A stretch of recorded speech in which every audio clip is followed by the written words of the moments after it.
Well, hi everybody, and welcome to my shop. I'm going to be checking out this Westinghouse 1398 AM FM radio from around 1949, 1950, something like that. And it's in pretty good shape. Here's the speaker that came with it. So I've bolted on some cardboard to protect it, and it's all in pretty good shape, really. Somebody's recently cleaned it, and I did a pretty thorough job. I got right down inside here. But I think I'm going to put the vacuum cleaner to it a little bit myself. It's got the magic eye. I think from looking at it, it looks like it probably was pretty dusty at some point in the past. It's missing a light bulb, so I'll spot that on the schematic and put in a replacement. It's got all these push buttons. Feel good. Here's the tuning. Oh, the tuning is wonderful. Yeah, it's just it's smooth and very light. It's very easy to turn. That's probably volume. That's probably tone. And this is a band switch.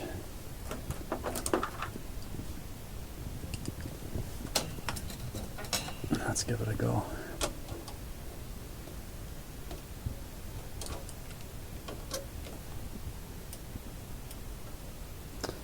Okay, so there's 1 position, 2, 3, 4, 5, and that's AM, FM, and I guess 3 shortwave bands in there. No, it looks like it's in great shape. Now, I've had it reported to me by the owner of the radio that he did plug it in, and it began to hum, and he unplugged it. So that's probably pretty good news, actually, all around. So I'm probably going to have to deal with this capacitor, which has probably has not got any capacity anymore. I think we'll be doing that right off the bat here. I don't think I'm going to bother plugging it in. With that kind of report, there's no need for me to plug it in and confirm it. So let's get the bottom plate off of this thing. I'll take a look. Here's the knobs and a few screws that held on the speaker.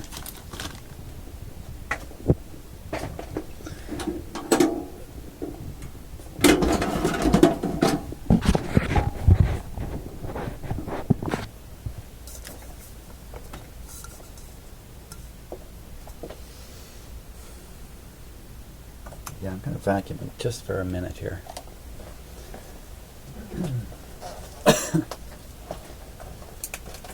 Yeah, I'm coughing now. Here we go.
And as I've said before, that process just helps me get my eye all over everything anyway.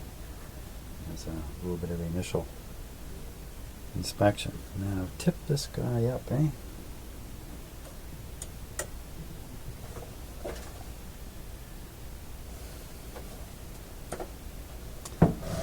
See if I can get him off the plate without tipping it. Oh yeah.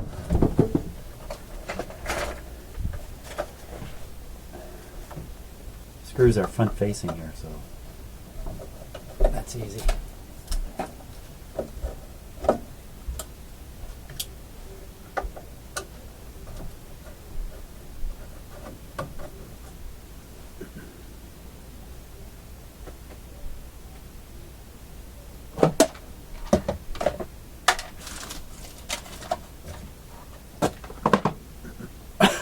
Excuse me. The power cord looked a little wonky too.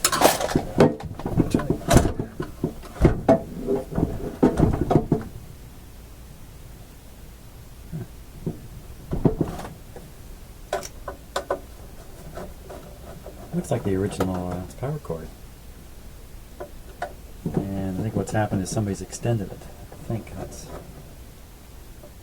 good. That has a phono input on the back. Has an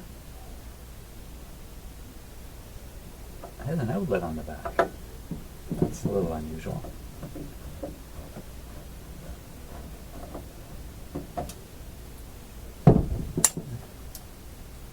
This is for small lamp only, not over 150 watts. 150 watts was a small lamp. Not by today's standards, that's for sure. But I guess you'd be plugging your record player into there to power it. Okay, should be able to just lift the radio off the plate here.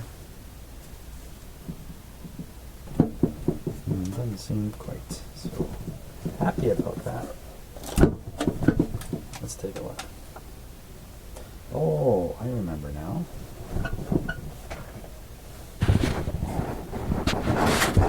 See that sticker there? When removing bottom shield, remove these screws. So, yeah.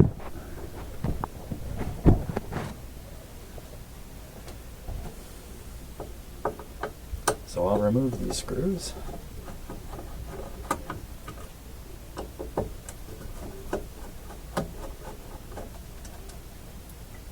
I'll probably lift right out this time.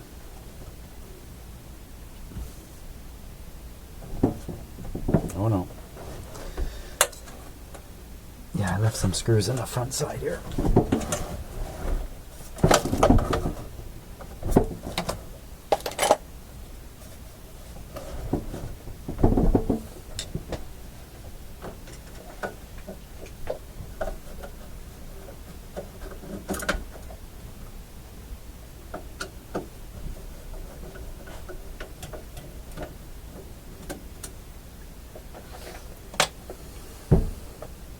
Let's see if it comes out now. Still not happy.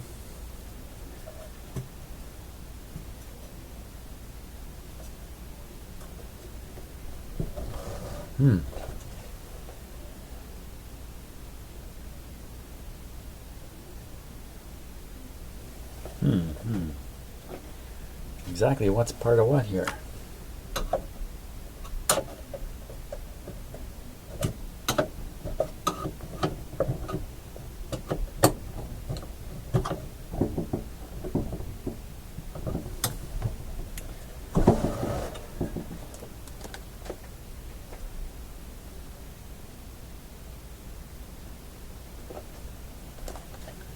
Wow, schematic on the bottom here.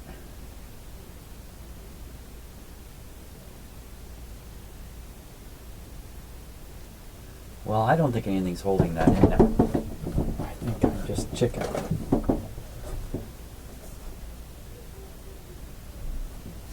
Wow. I'm not that much of a chicken.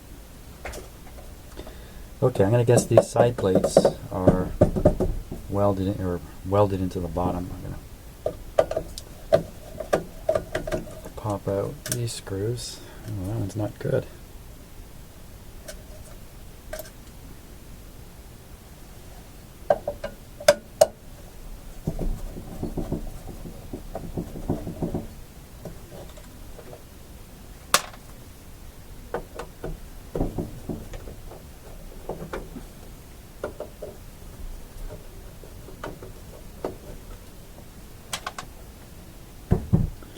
Okay.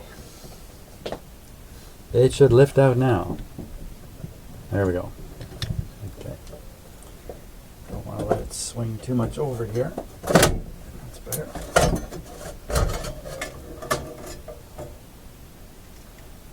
Okay. Just prop it here.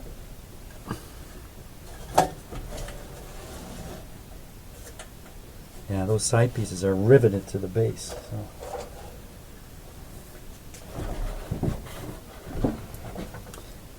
Makes it a little easier to stand up. I can stand it up on this end, especially if I block this.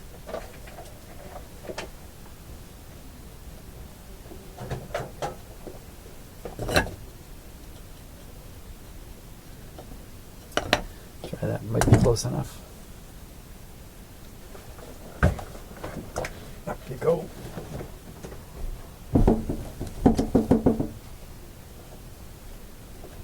Ah, the smell of old radios. This thing.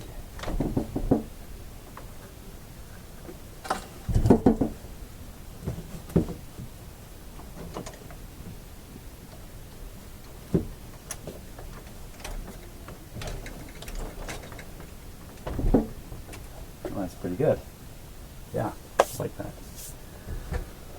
Okay. Beautiful. Clean as a whistle under here.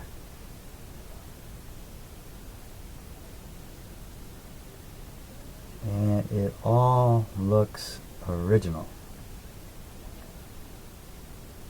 And it's in great shape. I wonder if this radio got much use.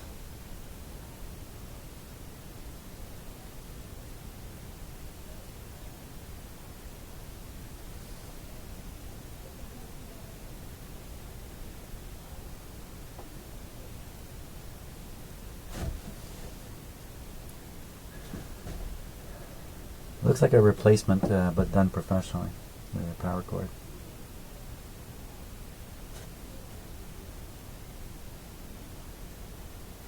Looks like a wire got pinched here and squished. And lucky that didn't generate a short circuit right in there. There's that bracket here in the base. It screws into these two holes. You can see how this wire, you can even see there's a bend in this part of the base. So I was very close to generating a short. And you know what is that? That's going up to the magic eye. It even looks like there might be a small bit of damage right there. Oh, look at this. Ooh, what's going on here? Well, let's take a look under some magnification at this.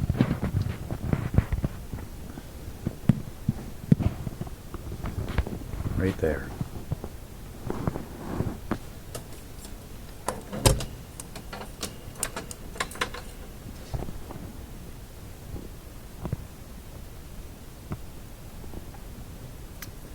Well, I certainly see the conductor there. And look at that. And there it is again. And to me it looks like some sloppy soldering iron work. And it's going right into the power amp there. I'm sorry, the power transformer. So these are original wires.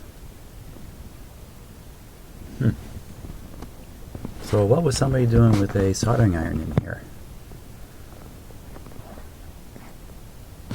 assuming that didn't happen during the manufacture, which is a pretty good assumption. You know what, they'd be replacing that resistor right there. That's what they'd be doing. Let's see how it looks. See the solder job in the back there? The back side of the... Let me get a pointer.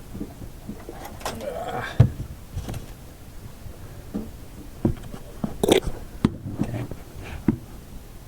It's just at the limit of my magnifier focus, but... And I can't even figure out where I am here. Here we are. Okay. So if you look at the way the solder here, down in here, it doesn't look like it wetted up the wiring. It looks like a cold solder joint. I mean, alternatively, this resistor may have gotten really, really hot, and you know, the wires, they have the look of heat to them. Let's see how this other connection was done.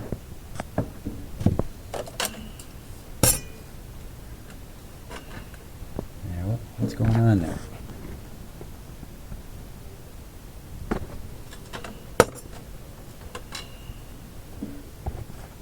That's barely soldered on. So there's no doubt this resistor's been replaced. And typically, a resistor like that, right near the power transformer, right near the rectifier tube,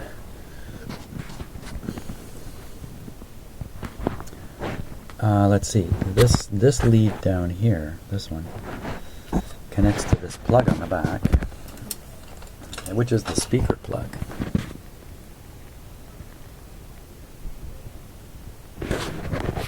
So it's heading up to the speaker, into this transformer here.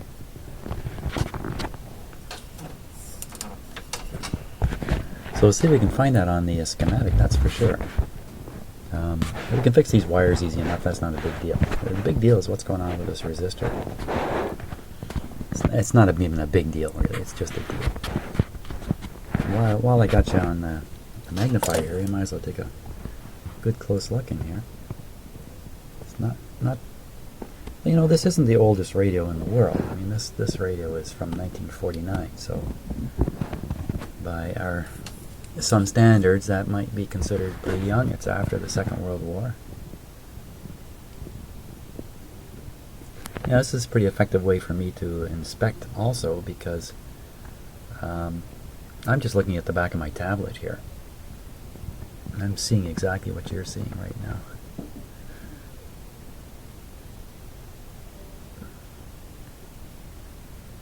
I love those shielded wires there. They look cool, don't they? Under magnification, they do look cool.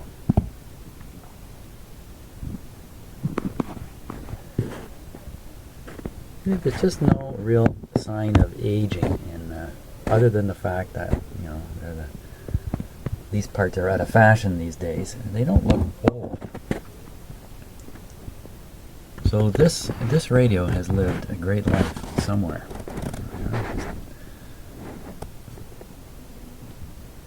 Okay, what's that?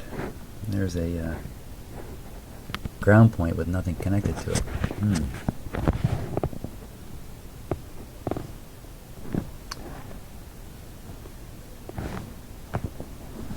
Well, that was a quick tour all around, just about all the way. I'll go up the back wall here. What's going on with that?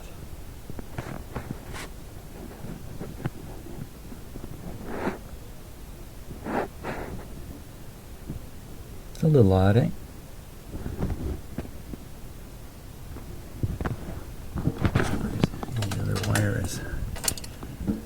Another wire is connected down by that resistor down there.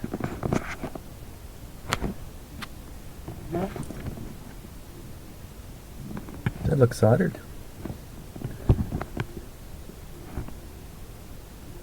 Yeah, I'll put it. I think that's about center screen, so right where I'm looking at the end of that resistor, brown, black, blue resistor, is this wire.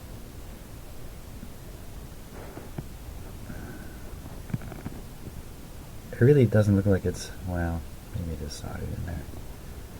Pretty sloppy at this end though, isn't it?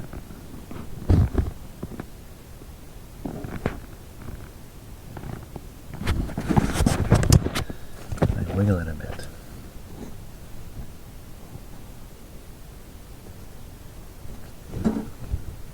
It's not wiggleable. This metal piece is screwed on here. So this capacitor is shielded. Shielded, but then it's got this weird solder job. It's kind of like taking care but not taking care at the same time. That looks a little funny in the back here too. What's going on there?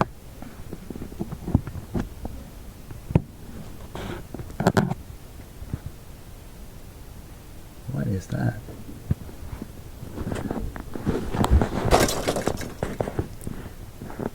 Okay.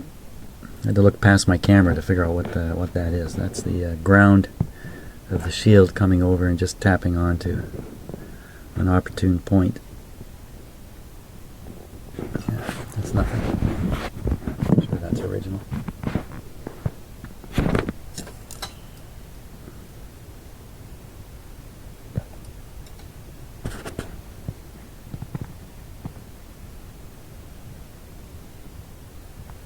Okay. We're not finding anything here other than the situation down here with this resistor. The schematic here, which I've just propped up, and it's so small I got to put the magnifier on my camera here. Okay, so the area that we're kind of interested in is the up here. It's the output tube. And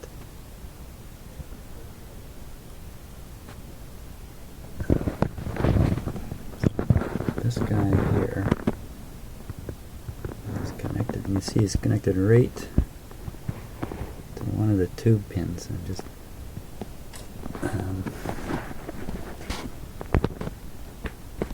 looks like it's either pin 1 or 8.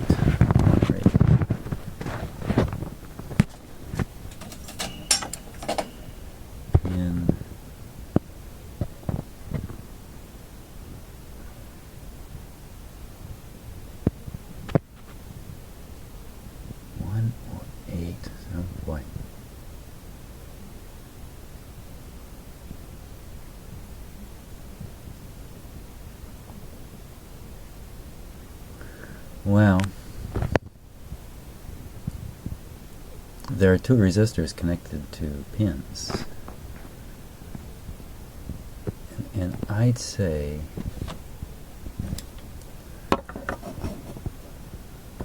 that's 8. So that's the grid, and that would be the resistor. What's that say there? Come on, 270,000 ohms. That's what I read there, and of course that's what it would be on a grid, so that's crazy. Of course it's going to be this guy, the cathode resistor, connected to ground.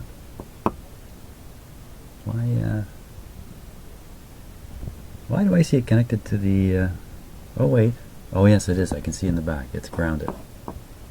Okay, so it's connected to ground, so that's, whoops, wrong spot, so that's the guy right there. And I make that value out to be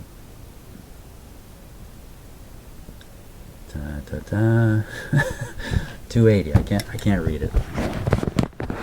But look, it does say 280 on the resistor, so that probably is the proper size. We got to check this guy and see if he's gotten cooked or not.